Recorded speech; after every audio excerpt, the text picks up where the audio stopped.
கர்த்தருக்கு ஸ்தோத்திரம். கர்த்தராகிய இயேசு கிறிஸ்துவின் இன்ப நாமத்தில் இனிய வாழ்த்துக்கள். இன்றைய தியானத்திற்காக ஜெபித்த பொழுது தேவன் தந்த வசனம் சங்கீதங்களின் புஸ்தகம் 31 சங்கீதம் 3 வசனம். என் கண்மலையும் என் கோட்டையும் நீரே, உமது நாமத்தின் நிமித்தம் எனக்கு வழிகாட்டி என்னை நடத்தியருளும். நம்முடைய கர்த்தராகிய இயேசு கிறிஸ்து நமக்கு சிறந்த பாதுகாவலை தருகிற தேவனாக இருக்கிறார். அவர் அவருடைய செட்டைகளின் மறைவுகளை வைத்து நம்மை எல்லா தீங்கிற்கும் விலக்கி பாதுகாக்கிற தேவனாயிருக்கிறார். நாம் அவருடைய பிள்ளைகளாயிருப்பதனால், நாம் அவருடைய ஜனங்களாயிருப்பதனால் கர்த்தர் ஒவ்வொரு நிமிஷமும் அவருடைய கண்ணை நம்மேல் வைத்து நம்மை பாதுகாக்கிற தேவனாயிருக்கிறார். இந்த வசனத்திலே சொல்லப்பட்டிருக்கிறது, என் கண்மலையும் என் கோட்டையும் நீரே என்று தாவீது ராஜா சொல்லுகிறார். தாவீது ராஜாவாக இருந்தாலும் அவருடைய நம்பிக்கை எல்லாமே தேவன் மேல் இருந்தது. தேவன் தான் அவருடைய வாழ்க்கையிலே கண்மலையாக கோட்டையாக இருந்தார். அதாவது அவர் நம்பி இருக்கிற எல்லாமே தேவனாகவே இருந்தார். நீ உமது நாமத்து நிமித்தம் எனக்கு வழிகாட்டி என்னை நடத்தி அருளும் என்று தேவனிடத்தில் தன்னை ஒப்புவிக்கிறார். தேவனை அவர் நம்பினார். எந்த சூழ்நிலையிலும் தேவனை அவர் பற்றி கொண்டார். ஏனென்றால் தேவன் யார் என்றும், தேவனுடைய வல்லமை எப்படிப்பட்டதென்றும், தேவன் நமக்கு என்ன செய்வார் என்றும் தாவீது ராஜா நன்கு அறிந்திருந்ததினால் அவர் எல்லாவற்றையும் தேவனிடத்திலே ஒப்படைத்து முழுவதுமாக தேவனையே சார்ந்திருந்தார் என்பது இந்த வசனத்திலிருந்து நமக்கு புரிகிறது. கண்மலையும் கோட்டையுமாக தேவனை அவருடைய வாழ்விலே வைத்திருந்தார்.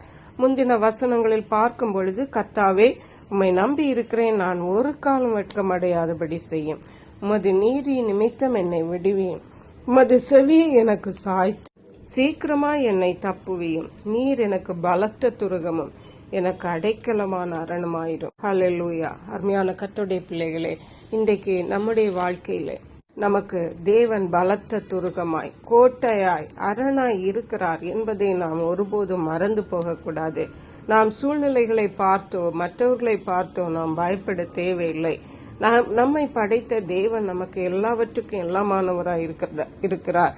அவர் நமக்கு விசேஷித்த பாதுகாவலை தருகிற தேவனாயிருக்கிறார். சங்கீதங்களின் புஸ்தகம் 56 சங்கீதம் 3 வசனம் சொல்லுகிறது, நான் பயப்படுகிற நாளில் உம்மை நம்புவேன். ஹல்லேலூயா. பயப்படுகின்ற அனுபவங்கள் வந்தாலும் கூட நாம் கர்த்தரை நம்புவோம் என்றால் நிச்சயமாகவே தேவன் அந்த சூழ்நிலையிலே நம்மோடு கூட இருந்து நம்மை அந்த பயத்திற்கு தப்புவிக்கிற தேவனாக இருக்கிறார். நீதிமொழிகளின் புஸ்தகம் 18 அதிகாரம் 10 வசனம் இவ்விதமாக சொல்லுகிறது, கர்த்தரின் நாமம் பலத்த துருகம், நீதிமான் அதற்குள் ஓடி சுகமாயிருப்பான். ஹல்லேலூயா. கர்த்தரின் நாமம் பலத்த துருகம். அவ்வளவு பெரிய பாதுகாப்பை தேவன் தம்முடைய பிள்ளைகளுக்கு கட்டளையிடுகிறார். தேவன் எல்லாருக்கும் அந்த பாதுகாப்பு கொடுப்பதில்லை. தேவனுடைய பிள்ளைகளுக்கு மட்டும்தான் அந்த பாதுகாப்பை தேவன் கொடுக்கிறார். ஆகவே தான் நீதிமான்கள் தான் அந்த கர்த்தரின் பலத்த துருகமாகி அவருடைய நாமத்திற்குள்ள ஓடி சுகமாய் இருக்க முடியும். அருமையான கர்த்தருடைய பிள்ளைகளே, இன்றைக்கு நாம் அறிந்து கொள்ள வேண்டியது என்னவென்றால், நம்முடைய தேவன் நமக்கு சிறந்த பாதுகாவலை ஒவ்வொரு நிமிஷமும் தந்து கொண்டிருக்கிறார். ஆகவே தான் வசனம் சொல்லுகிறது, உன் பக்கத்தில் 1000 பேரும் உன் வலதுபுறத்தில் 10,000 பேரும் விழுந்தாலும் அது உன்னை அணுகாதென்று.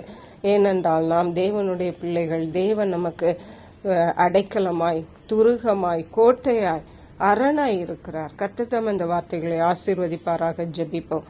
எங்களை கிருபையா நேசித்து பாதுகாத்து வழி நடத்துகிற எங்கள் அன்பின் தகப்பனை, ஆசீர்வதிக்கப்பட்ட இந்த நல்ல நாளுக்காக நன்றி. இந்த வேளையிலும் கர்த்தர் எங்களுக்கு கோட்டை மரணமாய் இருக்கிறீர் என்று எங்களோடு பேசியிருக்கீங்க. அதற்காக உமக்கு நன்றி.